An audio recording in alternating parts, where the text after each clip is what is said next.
Okay, today's song is Lay Down My Pride by German Camp. As always, I'll put the link in the description below. I'm not going to do a link on the scriptures. Just go read the book of Jonah. Short read, 4 little chapters. Pretty fast read. Just remember book of Jonah. Go read it. Great story. Jonah was a prophet, minor prophet. Some people don't see humor in the Bible at times. I do. Jonah cracks me up. Jonah did his job after getting disciplined, you might say. For those who don't know, a little synopsis.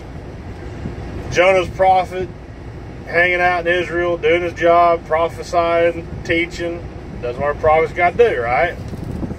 Well, there's this city, Nineveh. They're not the nicest people in the world. They are completely turned from God. They make war with everybody, always making people mad, right? God loves people, loves all people. God created people, so he loves people. Tells Jonah, go to Tarshish, or go to Nineveh, preach, I'm going to wipe them out unless they repent.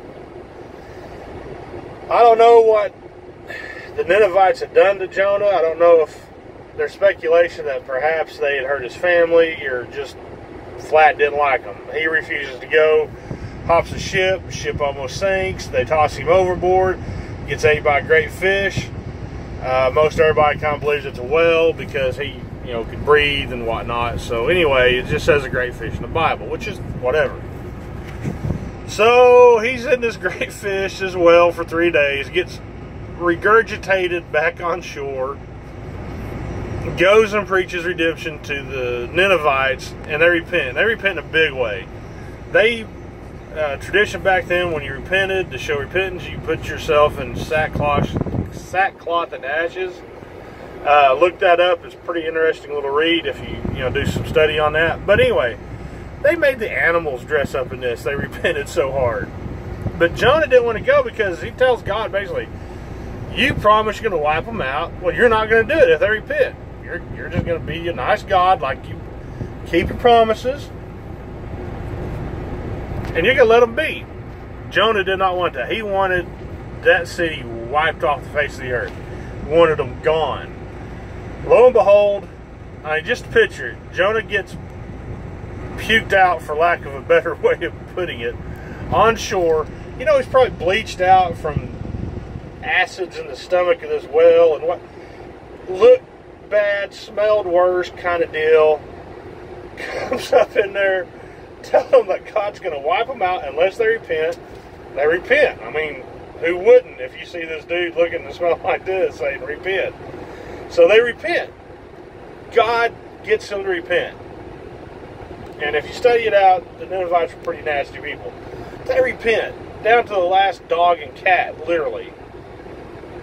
Jonah is mad, and go to chapter 4. Like I said, this is a short book, chapter 4.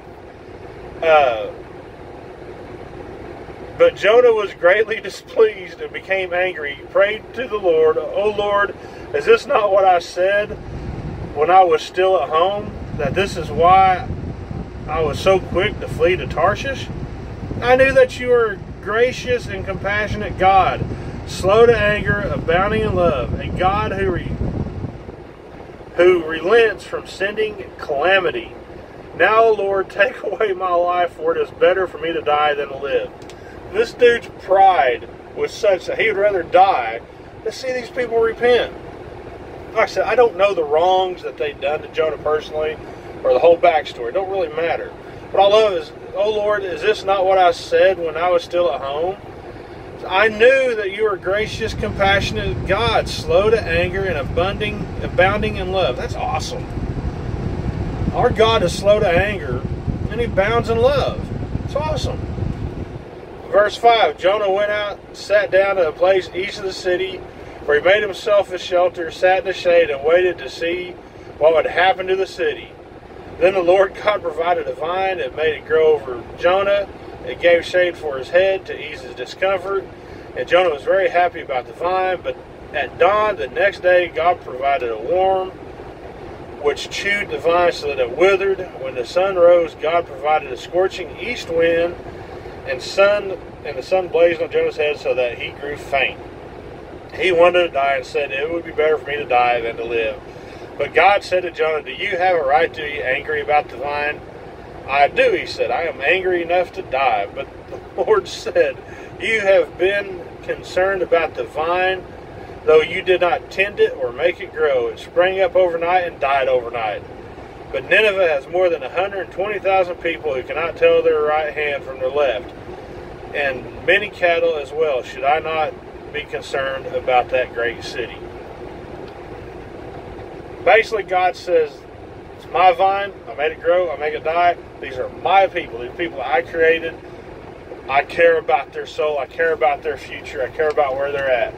God will crush our pride if we let it get in control of us.